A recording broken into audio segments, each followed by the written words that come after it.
I thank the gentleman from Texas and now recognize my friend, Mr. Tom McClintock from California for 3 minutes.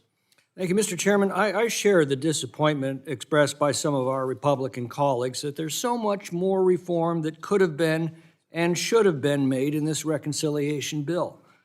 But as Benjamin Franklin reminded the Constitutional Convention, when you assemble a group of people to benefit from their collective wisdom, you will also get their collective folly. He asked them, from such an assembly, can perfection be expected? He noted that the principal difference between the Catholic and Anglican Church was that the Catholic Church was infallible and the Anglican Church was never wrong. But he reminded them, as sure as we may be of our own perfection and infallibility, we must all doubt a little of that infallibility if we will ever be able to come together for the common good. And the common good is clearly served by this bill, with all of its imperfections and disappointments. The only economic indicator that matters is how people answer this question next year. Are you better off today than you were 2 years ago?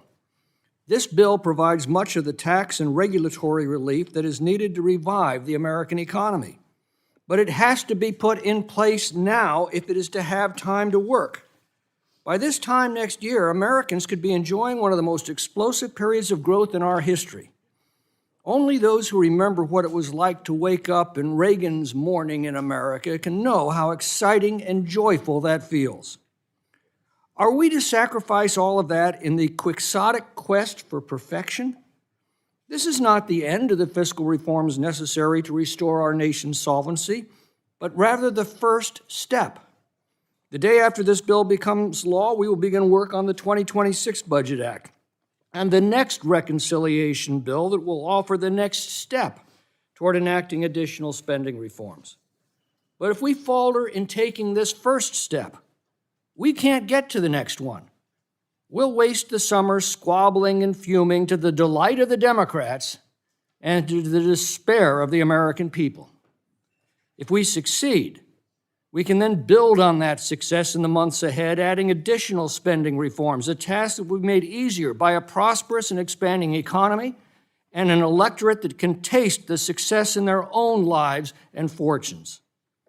As Lincoln said, it's not can any of us imagine better, but can we all do better? He said, we can't escape history, for we will either nobly save or meanly lose the last best hope of mankind. He said, we must disenthrall ourselves, and then we will save our country. Let's do that today. I yield back.